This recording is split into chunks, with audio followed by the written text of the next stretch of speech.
Hey guys, Legendary Grimlock here, and today we're going to see if the Predator or the Yautja is capable of surviving in the likes of Monster Hunter. So we're going to be going through the entire Monster Hunter world storyline, alright? However, there's going to be some stipulations here. For starters, no guild, alright? There's no guild or people there because I feel like the Monster Hunter itself, or him or herself, would actually crush the Predator without a second thought, without even breaking a sweat as well. Probably just a blitz and a one-shot deal, right?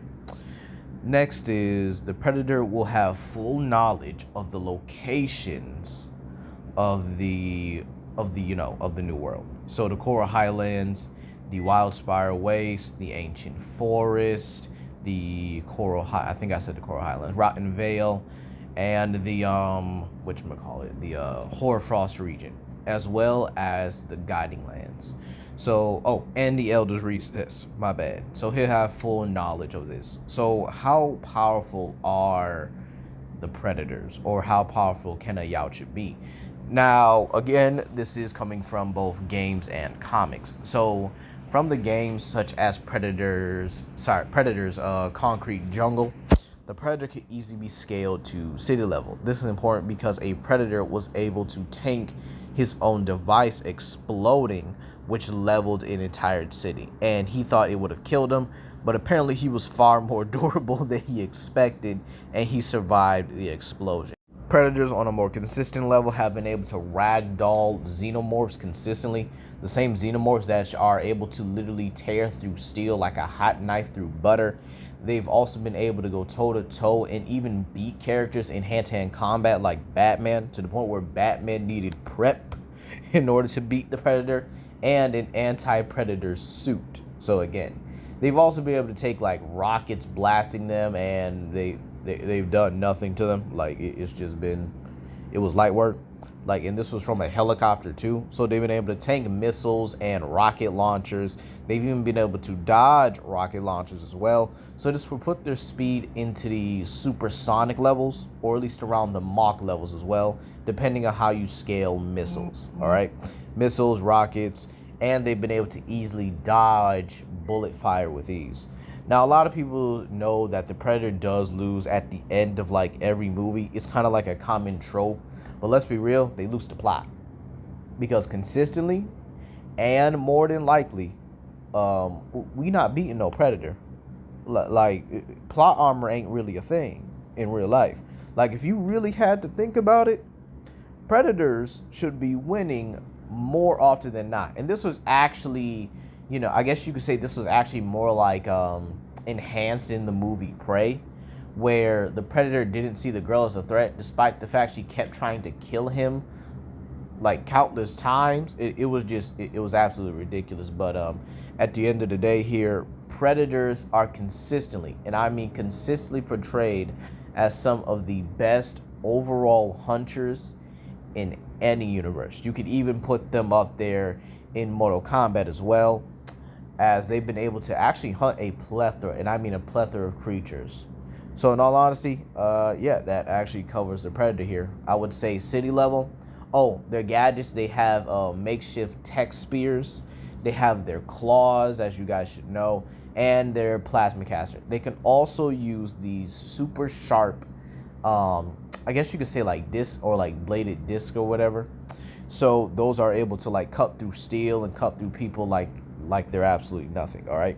They also have these nets which are capable of trapping, and even if their prey tries to resist, it actually tightens the net and actually causes the net to like collapse on their skin, even breaking and even shredding their skin on a couple of occasions.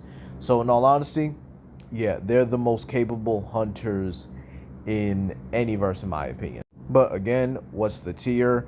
I would definitely say city level. All right, city level, with exceptional tech, exceptional skill, at least like a whole lot of experience as well here. But when we go into the Monster Hunter verse, where do these creatures lie? Now, the other creatures such as Barroth and lower could easily be scaled to city level, or at least large building, as they've been able to destroy some of the wild spires, which are actually scaled to like building levels of energy, or at least the output would. Then you have your mountain busters, your city and mountain busters, which would be like Hellblade Glavenus or even a regular Glavenus. And then you have monsters that simply scale to that, like Astalos, Gameth, Lagiacrus, Rathalos, Barioth, Tigrex, Nargacuja, Anjanath, so on and so forth. These monsters would scale to Glavenus, and even their deviant forms will also scale to that. So you could actually make the argument that they're at least mountain level. And then you have your Elder Dragons, which are multi-continental to planetary. And then you have your Elder Dragon level monsters like Luna Garen, Garen Golem, Magnamallow, Devil Joe, Basil Goose, Espinas, who are all in that level. They're able to fight against these Elder Dragons that are still capable of destroying the entire planet. And again, yeah, you could say Nergigante should be a lot higher than that because he is the apex predator of Elder Dragons. So, without confusing any more franchises, or at least trying to mangle every franchise together, we're going to simply do Monster Hunter World. The Predator will have his own base, or at least his ship will serve as his base, and it'll be in one of the safe areas. So obviously none of the monsters can get to it. And obviously he'll be taking on, the monsters themselves, right? In their natural habitats, in their glory, all right? So how would he fare against the monsters as a whole? Oh, and by the way, if I didn't establish earlier, again, no hunters. None. No hunters, no guild. None of that, because it's very overkill. So how would the Predator handle the Monster Hunter world? No hunters, no guild, no nothing, just him and the creatures. So I think it's very simple that he's easily able to kill the lower level monsters. I'm talking Pookie Pookie, Great Gyros, Palumo, Titi Kulu Yaku, and just those levels of monsters. However, I think the struggle starts like at tier 2. We have your Baroffs, your Tobikadachis, your Viper Tobikadachi, your Dodogamas, your Rattlebonds and Uragons. Yeah, I think he actually struggles when it gets to that point here. The reason why I'm saying he struggles is because you have to deal with ailments and abilities where he could be paralyzed and then be set upon. And again, the Predator's going in with his own durability. So, yeah, these monsters could very well kill him. However, it is very possible for the Predator to get away and possibly even tame one of these guys. The reason why I'm saying that is because you do have the fact that predators will use hunting creatures to establish themselves as, trackers and, sometimes even rides on a couple of occasions. So the predator, especially with the hellhounds, now I don't think the hellhounds would actually be a part of this. I think they would get folded like an omelet. But I do think a creature that would definitely suit the predator's hunting needs is a Viper Tobikadachi or an Odogaron. But actually, I'm definitely on the side of a Viper Tobikadachi because you could simply tame it. It would probably be a much simpler tame for the predator is what I'm saying here.